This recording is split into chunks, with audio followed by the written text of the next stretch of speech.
My name is Arlene Lehman. I'm from Fort Wayne, Indiana. I was raised in a Christian home. I became a Christian at a young age, probably about 10 or so. I led a relatively sheltered life in a small rural community, so I was relatively safe. But when I was 27, I moved to Denver, Colorado. So that was quite a big change from the small country life to all of a sudden this big city. So I didn't have any family there. I didn't have any friends there. I just went there. I was a free spirit and wanted to go, so I did. What I didn't realize was that in doing that, I set myself up to become a victim just because of the loneliness. So I became involved with a man after I was there, maybe about 6 months or so. I became involved with a man who I knew was not the right man for me, but I became really attached to him. We started having a relationship, a sexual relationship, which I knew was wrong and against God's laws, but I became involved with him, and the more I became involved with him, the more entrenched I became with him, the more actually codependent I became on him. It was an unhealthy relationship. There were good times, but eventually after I had been involved with him for maybe a couple years or so, I found out that I was pregnant. And so he said to me, well, his words were, I think we should get rid of it. I knew that meant, an abortion, but I was so, I guess, naive. I wasn't really sure what an abortion was, other than I knew I wouldn't be pregnant anymore. So anyway, I gave in to him and walked into the clinic alone. One thing that we're often told is that this should be a decision between the woman and her doctor. Well, maybe it should, but I'll tell you what, this man didn't even, I don't think, introduce himself. He just walked in and let's get started, So he went ahead with the procedure, and I remember afterward that I just felt something horrible and evil had happened to me. I didn't know what it was, but there was just a feeling about me that said, this is not right. So I made a vow to God while I was still there on the table at the clinic. And I said, okay, Lord, I know that I am not living as I should, but I still consider myself your child. I still believe you love me in spite of my mistakes. And so I will tell you that if I ever conceive again, I will have that child. And I don't care what the circumstances are. I don't care what I have to do. I will have that baby. So about another 3 years passed, and I was still with the same man. And one of the reasons was that I was still with him was because after that first abortion, the relationship became violent. I was a victim of abuse and domestic violence. That puts a whole nother dynamic on the relationship, because someone from the outside looking in will say, well, why don't you just leave? Well, there's many reasons, but one of the biggest reasons is the fear factor, because the woman may not like where she's at, but she knows her boundaries. She knows what she has inside of those walls. Now, in my case, I was single.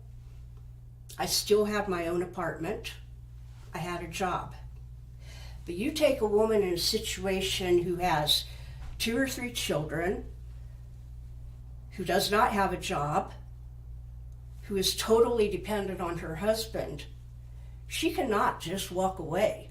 It is not that easy, because it was very difficult for me, and I had all the positives going for me that I needed. So anyway, about 3 years after that first abortion, I found myself pregnant again. And I immediately, as soon as I found out, I remembered my vow to the Lord, and I said, okay, Lord, I'll keep this child. I don't care if I have to be a single mother. I know I'm not in a good situation, but I gave you my word, and I intend to keep it. So what I wasn't told at the time of my first abortion was that of the physical damage that can occur, let alone any emotional damage that may come. The danger increases of subsequent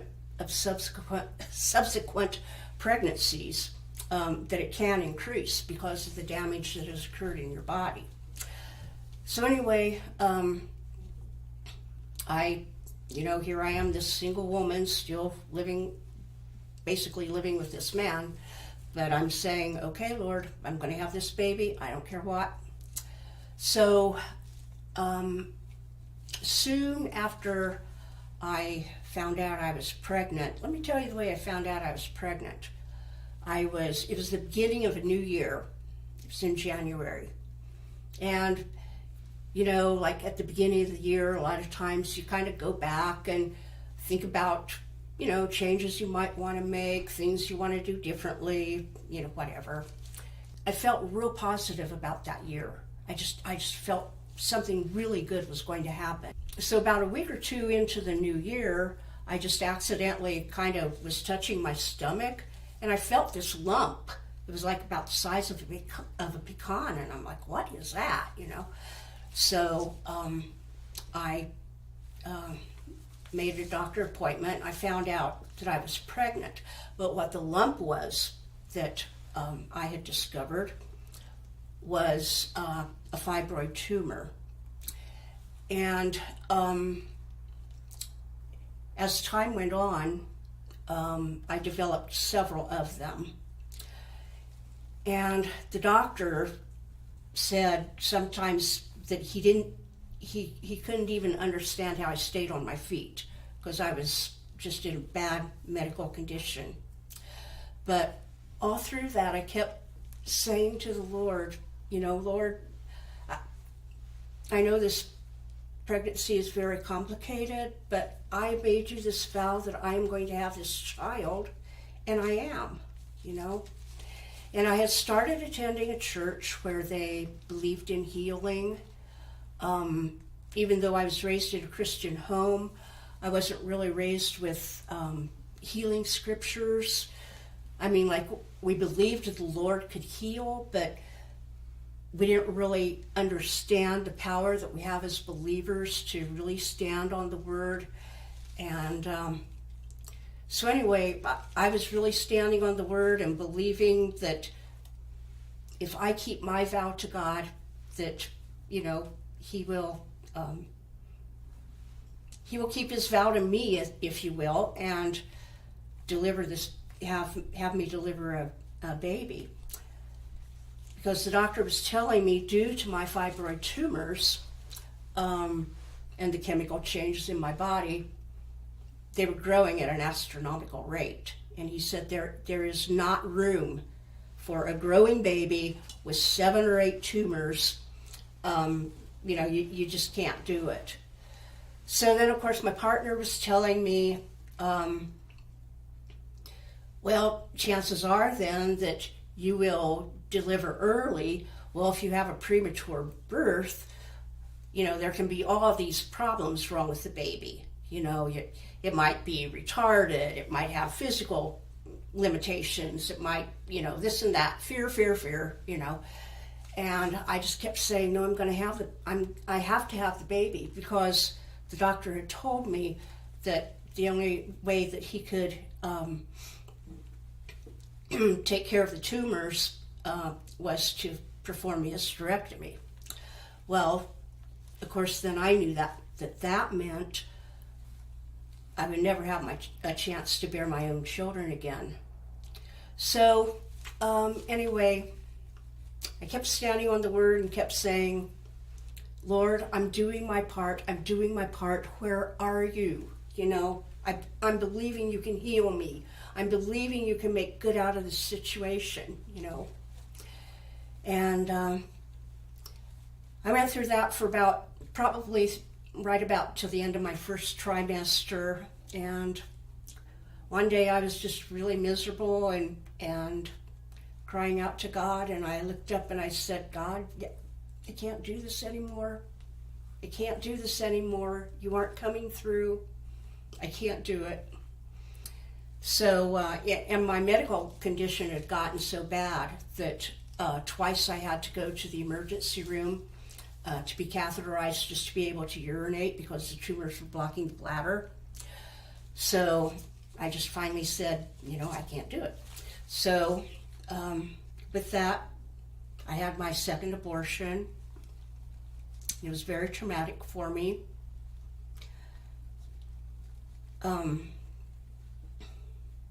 Just because of all the circumstances that it involved and knowing that I would never have a chance to have my own children.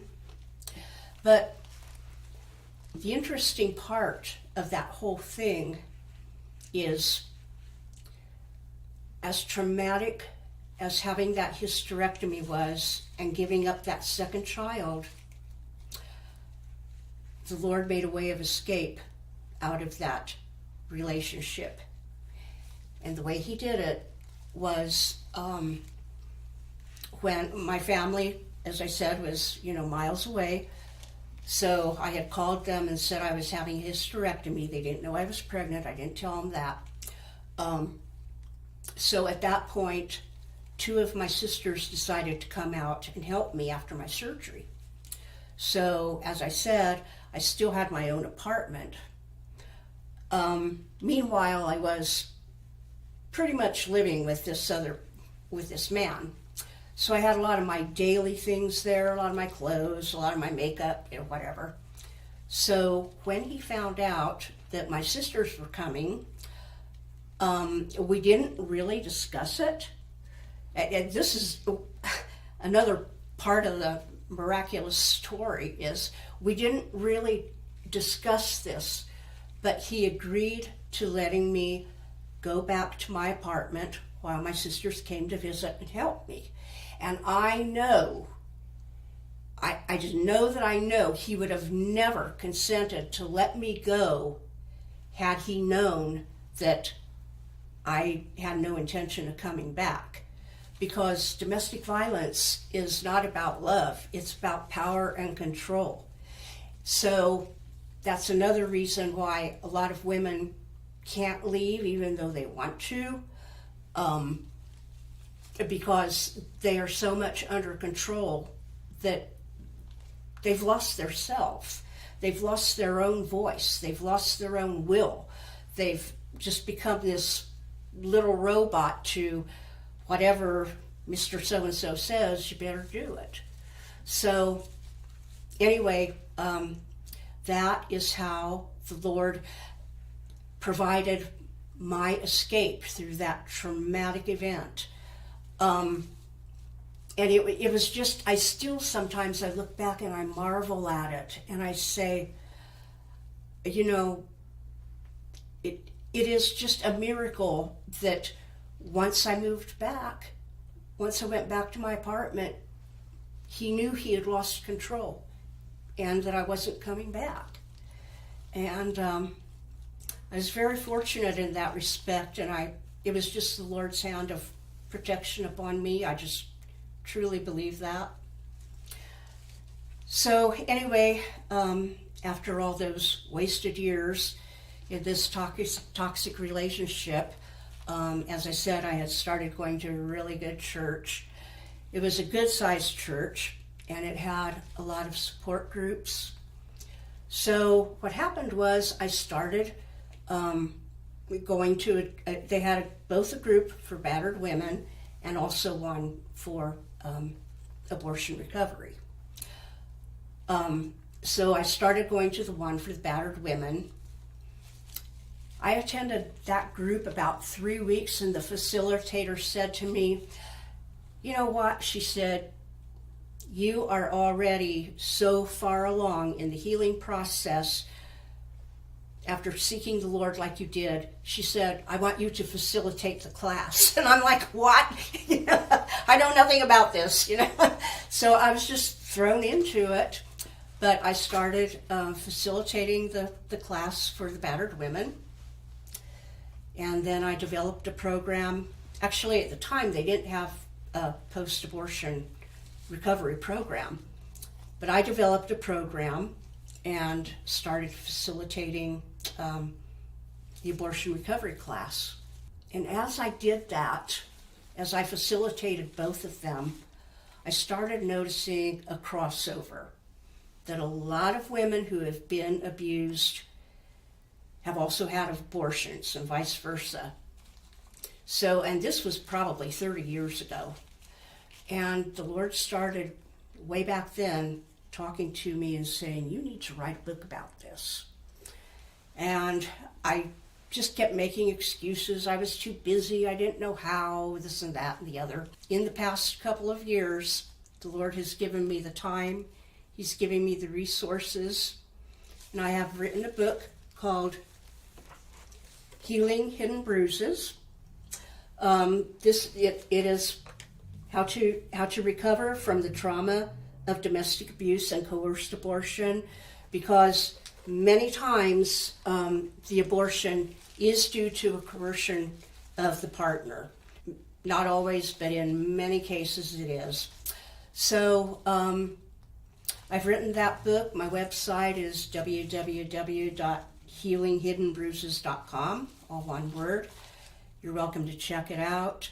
I just say, for those of you who are hurting, our churches are filled with hurting women. We don't know what they're facing at home. They may be facing their own giants behind their walls of abuse. We don't know. I know for a fact there's many women who have had abortions and they're sitting there hurting. They have guilt. I suffered for years with depression, and I didn't know why. I thought some of it was probably due to the abusive situation and feeling of entrapment that I didn't know how to get out, and probably some of it was. But underneath that layer of whatever you have, if you have had an abortion in your past, you have lost part of yourself. I know the pain of, this weekend happens to be Mother's Day. I know the pain of Mother's Day, of not having, perhaps you have children, but your heart is still empty because you know there's one or two that are no longer with you due to past choices you've made for whatever reason. I just know it can be a very difficult weekend for a lot of people. And it doesn't only have to be this weekend. It can be any time all through your life. But I've talked to many women where it's taken them several years to even admit to themselves that they've had an abortion. But once they do, you need to, it's just like anything evil grows in the dark. And we need to bring our sin of abortion to the light of Jesus Christ and let him heal us. Some people have asked me, some people have asked me something, but let me say first, I think one of the very big healing steps in abortion recovery is to name your children. So some people have asked me about mine. I believe that my first son was a boy. I've named Trevor. My second one, due to the abortion, was, or the hysterectomy, was named Tiara. So that's what I have named them. Some people don't feel like they pray about it and they can't come to a decision, give them a generic name. You know, there's so many generic names: Taylor, Skylar, Chris, you know, whatever. But it's important to you to name that child because it helps bring the humanity of them to you. It certainly brings humanity by giving them a name. It just helps. It helps in the reconciliation somehow of the grief process. It kind of helps with the, I guess, like the closure of the step of the grief process. In the natural, you know, if you have a child that dies, you can have a funeral service, you have memories, whatever. In the case of abortion, you don't have any of that. There's just this big abstract, this thing happened to me, you know. So it's just very healing. I feel like the Lord has forgiven me.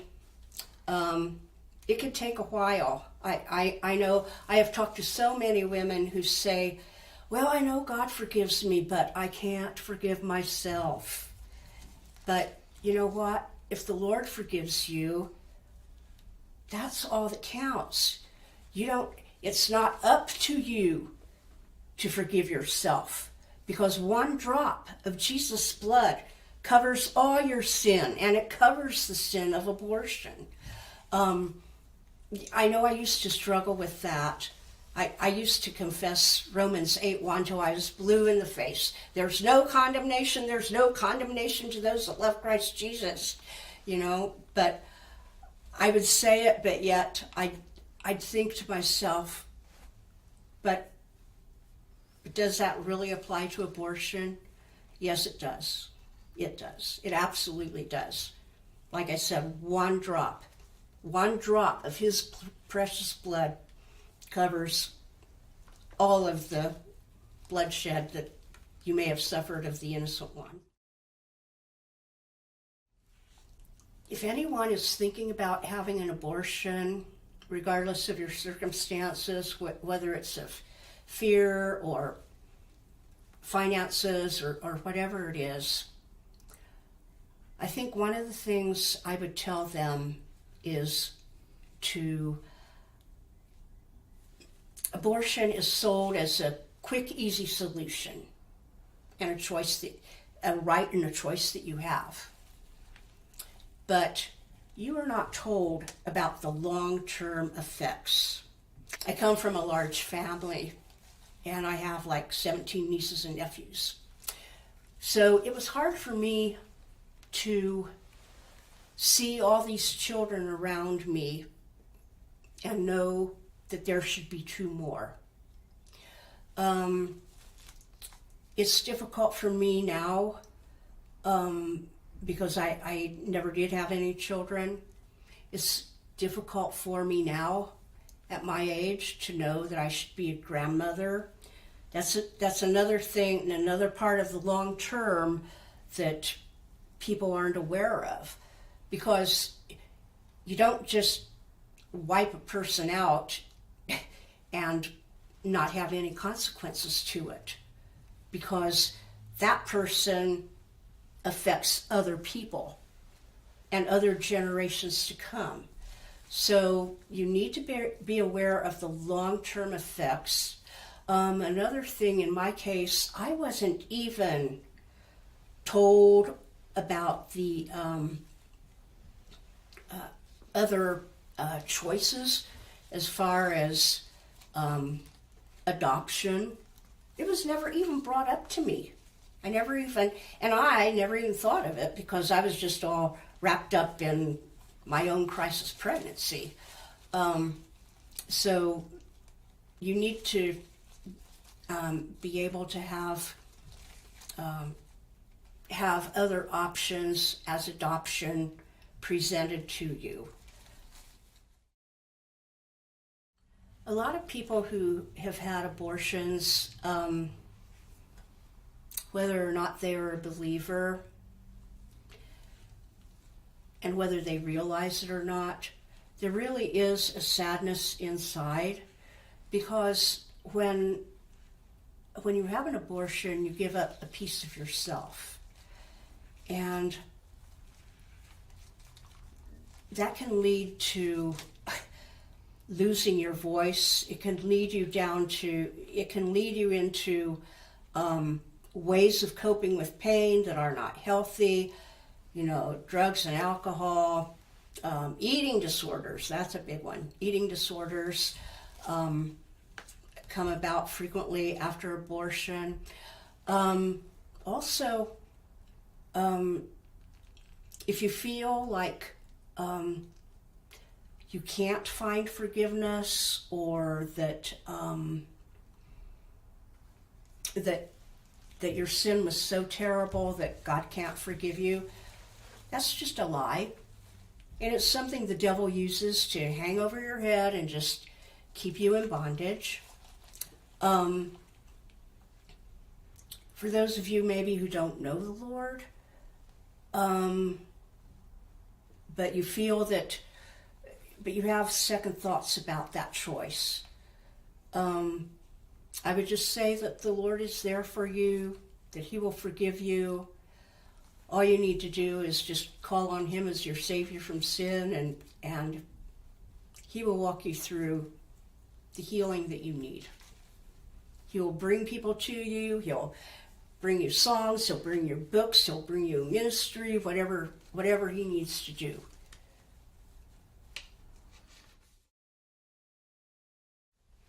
Well, I think the first thing I want to do when I meet my children is just to hug them, just to embrace them, and I know it'll be a happy time. They no longer feel the pain. They have forgiven me.